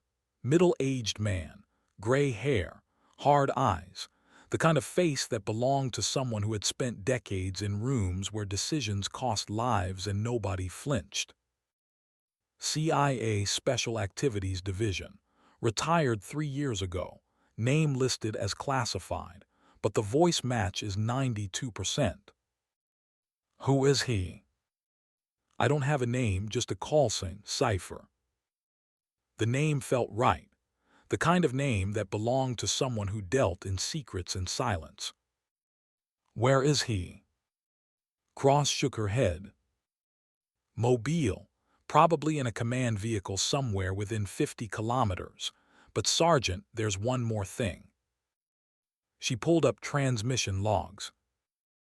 I've been monitoring Havoc team communications. They think we're dead, but Cypher doesn't believe it. He's ordered Havoc to Echo 7, says if we're alive, that's where we'll go. He's right. Kane checked his watch. 24 hours until Operation Eastern Wind. If we want to intercept, we need to move now. Voss stood, shouldered her pack, checked her rifle. Then we move. Morrison moaned. Kane administered morphine with hands that had steadied 1,000 times before. The private's eyes fluttered open, focused on Voss with effort. Sergeant, save your strength, son. Did we complete the mission? Voss knelt beside him, looked at the young man who had trusted her to bring him home alive. Not yet, but we will. Morrison smiled, closed his eyes. Horrid. His breathing evened out, still shallow, still failing, but peaceful. Voss stood. Let's move. The terrain changed as they approached Echo 7. The forest thinned. Security became a concern. They moved slower now, tactical bounds, cover to cover, the way soldiers moved when death was a real possibility instead of an abstract concept. At hour 10, Voss called a halt, climbed a tree to get elevation, scanned with her rifle scope. 2 kilometers east, she saw the compound. Echo 7 was smaller than she expected. 3 buildings arranged in a triangle, chain-link fence topped with razor wire, guard towers at each corner, professional security, the kind of setup that cost money and required authorization. Through the scope she watched guards on patrol, counted 12, maybe more inside the buildings, all of them armed, all of them alert. This was not a prison, this was a fortress. She climbed down, gathered the team. 12 guards visible, probably more inside. We can't assault. We're 4 effectives with a casualty. Best we can do is observe. Observe what? Pryor asked. The extraction, Eastern Wind. It happens today. We watch. We learn. And we figure out who Cypher is and why this was worth dying for. They moved to within 500 meters, found a rise that offered concealment and visibility, set up an observation post. Kane made Morrison as comfortable as possible. The private was unconscious now. His breathing ragged. How long? Voss asked quietly. Hours, maybe less. Cross was monitoring radio frequencies, listening to traffic that painted a picture of an operation in motion. At 1300 hours, the helicopters came. Two A-60 Black Hawks, flying low and fast, military markings but no unit designation, the kind of helicopters that belonged to people who operated outside normal chains of command. The birds landed inside the compound, dust and rotor wash, precision flying. 12 operators fast roped down, special operations kit, suppressed weapons, night vision mounts, the kind of soldiers who existed in classified budgets and congressional oversight hearings. The assault was surgical, breaching charges on the building doors, flash bangs, controlled violence. In 90 seconds, they had secured the compound and were extracting personnel. Voss counted them through her scope, 12 prisoners, hands zip-tied, black bags over their heads, loaded into the helicopters with efficiency that spoke of rehearsal. The prisoners were not Americans. She could tell from body language, from the way they moved. Eastern European, maybe. Russian. The kind of people who held secrets that governments would kill to protect or suppress. CIA assets. Foreign intelligence officers who had defected. The helicopters lifted off. The assault team held security for 30 seconds. Then they moved to their extract birds and disappeared into the sky. Start to finish, 4 minutes. Echo 7 was empty now. Just buildings and wire and the ghosts of people who had been held there. Cross was listening to her radio. Her face had gone white. Sergeant, Havoc teams are inbound. ETA 10 minutes. Cypher is with them. Voss smiled. It was not a kind smile. Good, I've been wanting to meet him. They repositioned, found a spot with better fields of fire, set up as much of a defensive perimeter as 4 exhausted soldiers could manage. Voss checked her ammunition. 30 rounds, enough for a conversation, not enough for a war. The convoy arrived at 13:30. 3 vehicles, armored SUVs, the kind of transportation that cost taxpayer money and came with classified line items. Havoc operators deployed, professional, disciplined. Captain Vance led them. Voss recognized his movement pattern. And from the center vehicle, a man in civilian clothes. Gray hair, hard eyes, the same face from Cross's photograph. Cypher. Voss keyed her radio, the one they had stolen from Havoc. Cypher, Ghost, I believe you've been looking for me. Every operator froze. Weapons came up, scanning for targets they could not find. Cypher's voice came through the radio. No synthesis now, no alteration, just a man's voice, tired, professional. Master Sergeant Voss, you should be dead. I get that a lot. Where are you? Close enough to matter, far enough to be safe. We need to talk. A pause. She could imagine him calculating, trying to determine if this was a trap, trying to decide if dialogue was worth the risk. About what? About why you used American soldiers as bait, about why you plan to terminate us, about why you think you can walk away from this. You don't understand the bigger picture. I understand you play games with people's lives. I understand Hernandez is dead because of you. I understand Morrison is dying. That's a pretty big picture. Another pause. Then Cypher spoke with the tone of a man explaining simple concepts to a child. The prisoners at Echo 7 had information that could compromise 15 years of operations, dozens of assets, hundreds of lives. The people holding them were rogue CIA elements planning to sell that information. We needed them extracted, needed the security diverted.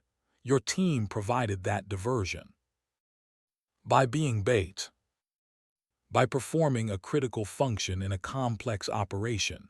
It's not personal, it's operational necessity.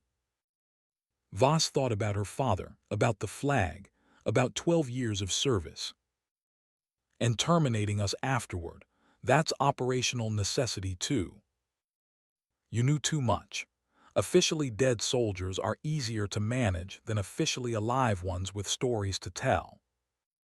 The casual admission of murder hung in the air. Voss could see Pryor's hands clenched into fists, could see Kane's jaw working, could see Cross with tears streaming down her face. "Here's what's going to happen," Voss said. "You're going to surrender to military authority. You're going to face court-martial for conspiracy to commit murder, misuse of military assets, and about a dozen other charges I'll think of on the way to Leavenworth." Cypher laughed, actually laughed. "On whose authority? You're dead, Sergeant, officially deceased. Your testimony is worthless. Your team is deceased. No one will believe ghost stories." "Maybe, but I'm going to tell them anyway." "You'll never get the chance. Havoc weapons free, find them, kill them, make it clean."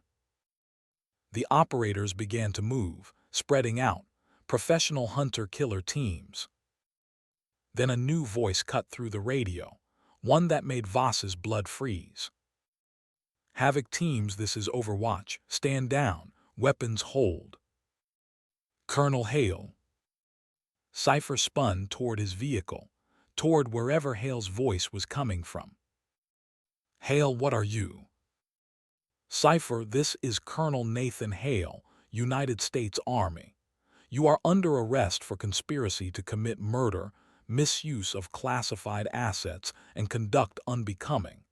Havoc teams will secure you pending military investigation." Voss saw the operators stop, saw them looking at each other, saw the moment they decided whether to follow a CIA officer or an Army colonel. Vance made the decision for them, stepped forward, weapon trained on Cypher. "Sir, you're going to need to come with us." Cypher's face went through calculations, then resignation. "On whose authority?" A helicopter appeared over the tree line, not Black Hawk, Chinook, heavy lift, the kind that carried personnel and authority in equal measure. It landed in the compound. The ramp dropped. Colonel Hale walked down. Behind him, a dozen military police. Behind them, 3 men in suits who had the look of JAG officers preparing for a very long trial. Hale walked straight to Cypher, looked him in the eyes. "On the authority of the Uniform Code of Military Justice, and the 15 months I've spent documenting every illegal operation you've run since you retired from the agency." He turned to the MPs. "Secure him." They moved with practiced efficiency. Zip ties, rights read, the machinery of military justice engaging. Cypher looked at Hale with something like respect. "You've been planning this. Since the moment I realized you were using my soldiers as disposable assets, I needed someone who could survive your operation and provide evidence. Someone capable, someone you would underestimate." He looked toward the tree line, toward where Voss was hidden. "Sergeant Voss, you can come out now." Voss stood, rifle in hand, walked down the slope. Kane, Pryor, and Cross followed. Kane carried Morrison. They emerged from the forest like ghosts made flesh, like people who had died and returned to settle accounts. Hale saw them, and something in his expression cracked. Relief, pride, the look of a commander seeing his soldiers alive when he had feared them dead. "Master Sergeant." "Colonel." "Good to see you breathing." "Good to be breathing, sir." Medics rushed to Morrison, got him on a stretcher, started IVs, the machinery of military medicine far more competent than field expedients. Hale approached Voss, spoke quietly, the words meant for her alone. "I sent you into hell." "Yes, sir." "Because you were the only one who could walk back out." "Why not tell me?" "Because Cypher had to believe it was real, had to commit to terminating you, Had to make the mistakes I could document. He handed her a folder, classified markings, thick with evidence. Every order, every transmission, every decision he made that violated law and honor, all documented, all admissible. Voss took the folder, felt the weight of justice in paper form. Hernandez is still dead. I know. Morrison might not make it. I know. Was it worth it? Hale looked at the compound, at the empty buildings where prisoners had been held, at the helicopters that had carried them to freedom. 12 intelligence officers extracted, 15 years of operations preserved, dozens of assets protected, and one rogue element removed from ever doing this again. He met her eyes. You tell me, Sergeant, was it worth it? Voss thought about Hernandez in a ravine, about Morrison fighting for every breath, about Pryor learning that fear could be overcome, about Cross discovering strength she did not know she had, about Kane proving he could still function under fire, about 4 soldiers who had been used as bait and decided to become something else.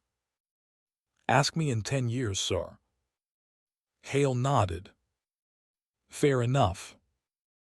The MPs loaded Cypher into the Chinook. Hale turned to follow, paused. Master Sergeant, you're officially alive again as of 1400 hours today. Full reinstatement, full back pay, full benefits, and a promotion to Sergeant Major if you want it. What if I don't? Then you take terminal leave and spend the rest of your life trying to forget this ever happened. He walked to the helicopter. The ramp started to close. Voss called out. Colonel, one question. He paused. Who were the prisoners, really?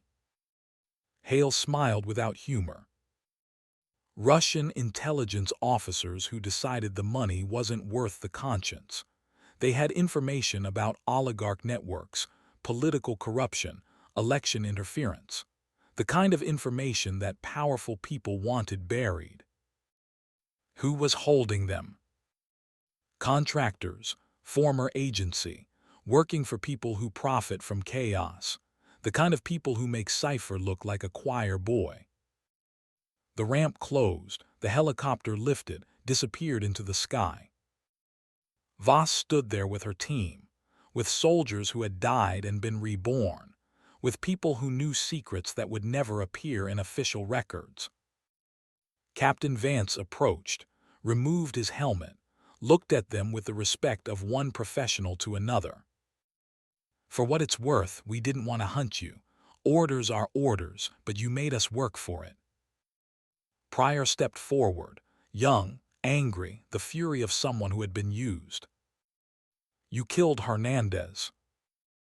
I know, if it matters, that shot was meant to miss. The sniper miscalculated, wind, range, something. It wasn't supposed to be lethal. Doesn't bring him back. No, it doesn't. Vance looked at Voss. You would have beaten us. Another 12 hours, you would have figured it out and turned the tables. That fortress you built was impressive. We had good motivation. Yeah, surviving tends to focus the mind. He nodded once, professional acknowledgement, then led his team back to their vehicles. A medical Black Hawk arrived, loaded Morrison. Kane went with him, medic to medic, making sure the care continued uninterrupted. Another helicopter for the rest of them, comfortable seats, warm blankets, coffee that tasted like civilization.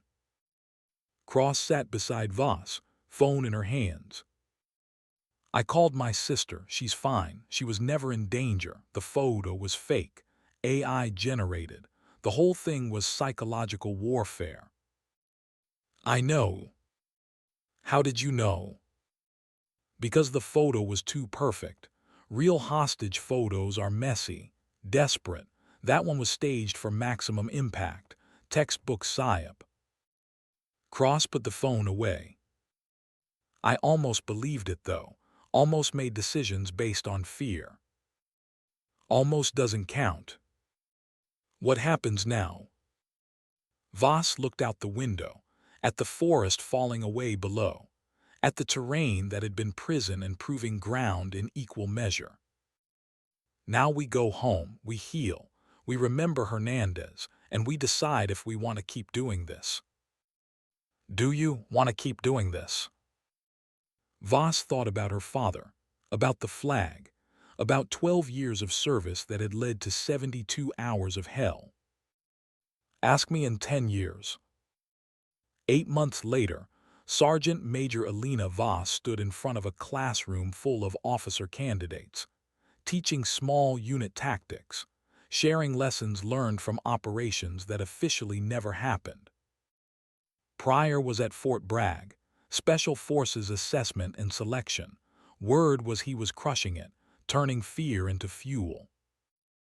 Kane was running the trauma unit at Madigan, teaching young medics how to save lives under fire, how to function when everything was chaos. Cross was at Fort Meade, National Security Agency, signals intelligence, using her skills to protect instead of survive. Morrison had survived, barely, medical discharge, full benefits. Last she heard, he was studying engineering, building things instead of breaking them. Hernandez was in Arlington, Section 60, Row 2, the place where heroes rested and families wept. Voss visited once a month, brought flowers, spoke to a grave that never answered back. Cypher was at Leavenworth, 25 years, federal supermax, the kind of prison where classified criminals went to die slowly. Hale had retired, citation for meritorious service, the kind that came with classified addendums and knowing looks from people who understood. Life moved forward, because it always did, because soldiers learned to carry weight and keep walking. Voss was in her office at 1700 when the envelope arrived. No return address, no marking, just her name written in precise block letters. Inside, a single photograph, the 12 prisoners from Echo 7, standing together, free, smiling. On the back, a message in the same precise writing. They lived because you didn't die. No signature, but she knew the handwriting, had seen it on classified documents and after-action reports. Cipher. She turned the photo over, studied the faces. 12 people alive because 4 soldiers had been willing to be bait, because mathematics could not account for the human variable, because sometimes the acceptable loss decided to stop being acceptable. Below the photo, a phone number, handwritten, the kind of number that belonged to a burner phone in a federal prison with limitations on communications. She should report it, should turn it over to authorities, should let justice continue its slow machinery. Instead, she picked up her phone. The call connected on the second ring. Sergeant Major Voss, that voice, no synthesis, just tired recognition. I thought you'd have more to say. I do, but not on this line, not in this lifetime. Then why the photo? Because you earned the truth. Those 12 people are alive, dozens of operations continued, hundreds of assets protected, all because you survived 72 hours. That's not justification, it's just math. Math that costs lives. All math costs lives. I chose which lives. You chose to make me regret it. We both did our jobs. Voss looked at the photo again, at faces that would never know her name, would never know what had been paid for their freedom. Is there a point to this call? There's always a point. You're Sergeant Major now. You train the next generation. When you teach them about leadership, about sacrifice, about the cost of command, tell them the truth. Tell them sometimes the right choice and the good choice aren't the same thing. Tell them to be better than me, better than Hale, better than the system that created this mess. That's it, that's your wisdom from prison. No, that's my confession. The wisdom is this: the hardest choices are made by people who have to live with them afterward. Make sure your soldiers understand that before they're in position to make those choices themselves. The line went dead. Voss sat there holding the phone, holding the photo, holding the weight of 8 months and 72 hours and 12 years of service. She thought about putting the photo in a drawer, forgetting it, moving on. Instead, she pinned it to her bulletin board, right above her desk, where she would see it every day, where it would remind her of the price of mathematics, the cost of being bait, the value of surviving. A knock on her door, Lieutenant Kim, young, eager, the kind of officer who still believed in glory. Sergeant Major, the afternoon session is about to start. What's today's topic? Mission planning under ambiguous orders. Voss smiled, stood, straightened her uniform. Perfect. Let me tell you about a patrol that officially never happened. She walked to the classroom. The photo stayed behind, watching, remembering, 12 faces that represented math and murder and the impossible calculus of sacrifice. Outside her window, the sun was setting, painting the sky red and gold, the colors of warning and promise in equal measure. Somewhere, soldiers were training for missions that would test them, would break them, would force them to decide what they were willing to pay and who they were willing to be.